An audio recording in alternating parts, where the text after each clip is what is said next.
Well, we recently got to go to Haiti with A Door to Hope. We got to bring the food, we got to bring the toiletry items. We got to be able to help in cleaning up where some of the children were staying in the orphanages. We got to be able to do some painting and cleaning. When we first walked out of the gates, for me, it was very obvious that we were walking into a third world country. And I just remember it being very dusty. Inhaling the dust, it was kind of getting in your eyes and everything. And most of the buildings they seem very old, or they're crumbling. A lot of people are just sitting on the street, selling things. Animals are just kind of going through the trash, which the trash is kind of everywhere. Things seem very poverty-stricken in this area that we were going through. I still see a lot of need. There's such the need for just basic human dignity there.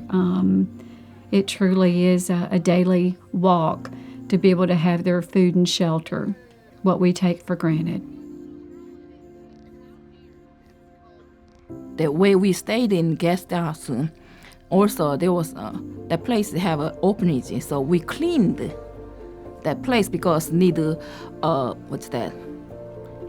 sanitize all that orphanage, their house, the room. After we got through cleaning, we went out into the playground area, and a lot of the kids, I guess they were on break from school, but I know that a lot of the kids came out and wanted to play with us, wanted to swing with us or play with our phones. And so we all took pictures together, and I know Insuk made balloons for them. And oh man, when she started making one balloon for one kid, it's like, oh, they all started coming. It's like, we all want balloons. And so like she just made balloons for like 3-4 hours straight. I don't know how many she made because, she'd make them, then they'd pop them, and then she'd have to make more. Wings of Hope is a special needs orphanage. We scrubbed some of the walls there. We also, we were repainting the walls. So we were there to make the place look nice and kind of spruce it up a little bit, but we got to hang out with the kids and to love on them. And we walked in close to prayer time, and the kids are just all gathered in their bunk beds in this room, and they're all praying. Some kids can't even talk, but they were like murmuring. Looks like they're yelling, but they are praising. That really touched my heart. We got to build a house and visit with different orphanages in Haiti and deliver the food that everybody raised. Lesky was one of the kids in the neighborhood that had come out to play with us, and we found out that it was actually his house we were building. The first day, he just wanted us to play with him, and then by the third day, he was moving sand with us. He was helping us with the buckets, and he was really excited. It was really nice to see them after they got their house built and just see them with their beds, how excited he was. He was jumping on the bed. It was good to be able to see what you've been working for all week long pay off and know that it helped him. To here, it looks like a small barn, but they are so happy they have own house. I remember getting to go inside of it and look at it, and so it's basically it's open. It's all natural lighting. There's no electricity or anything like that. They were just so happy. I remember the kids were just jumping up and down the beds. They were so happy to have a bed to sleep in.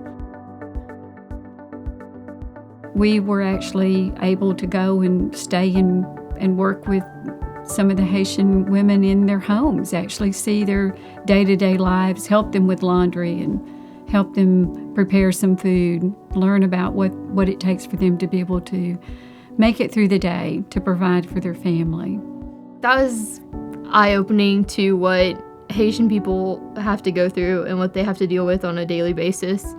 Just going out to a family and just helping this lady wash her clothes and go and help her in her garden. It was really eye-opening. On our last day, we stopped and we took the tuna and peanut butter that we gathered here and went to Godet, which is an orphanage. They have about 10, 15 kids. They had ended up being without food for 2 days, I believe, and I know that the women there close by had provided a meal of rice and beans for them, but here this gentleman met Brent as he was bringing in the suitcase, and I think nearly broke down in tears because we had tuna and peanut butter there, and he knew he was going to be able to feed the children. To know that we provided these kids with something to eat, even just for another week or two, you know, Parkway made a huge difference. You know, when these people pray and, you know, they're asking God, you know, give us this day our daily bread, they really mean it. You know, it's like they're going based off faith that God is going to feed them today. It just seems as though there's evidence everywhere you turn that these people have to live by faith every day, just to have every day met with what they need to make it through that day.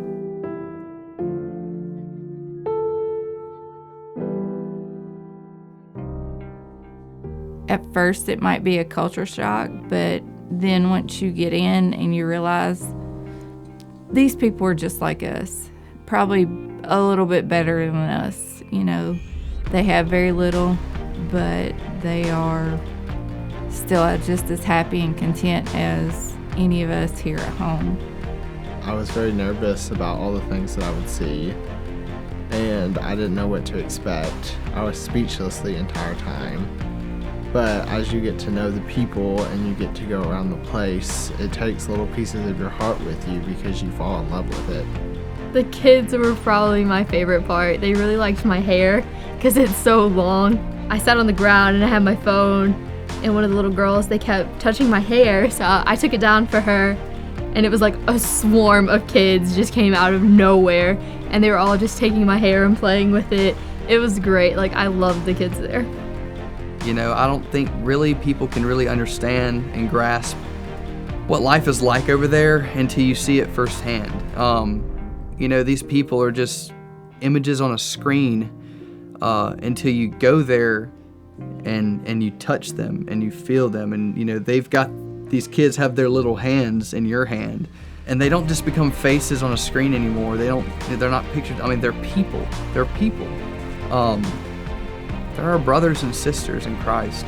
They know what it truly means to be joyous in the moment, to have the tattered shoes and the torn clothes and the dirty faces and the mud floors or the rain coming through the open windows. You still would see them smile. You'd take that tennis ball and that's all they'd take is for somebody to bounce it to a little boy, or for someone to hand a balloon that had been blown up and turned into a dog or a swan, and you could see a smile on that face. The worship was especially awesome because you can look at them and tell that they're one with God when they worship. They're just worshiping through the Spirit, and that they don't care who's watching or anything about that. They're not bored with God. They're just worshiping just to humble themselves before God. It taught me that I needed to be grateful for what I have because not everybody has it. Not everybody there gets food every day and gets to wake up in a bed. So it was just really eye-opening. Physically, it was hard so much, but it was my retreat, spiritually. I hope lots of Christians go to see there and will see God's blessing. I definitely think it's important that people go, because it's exactly what Jesus has called us to do. You know, he's called us to go and to make disciples of all nations. And, you know, these people, they need our help. And, you know, who are we to neglect them and not give them that?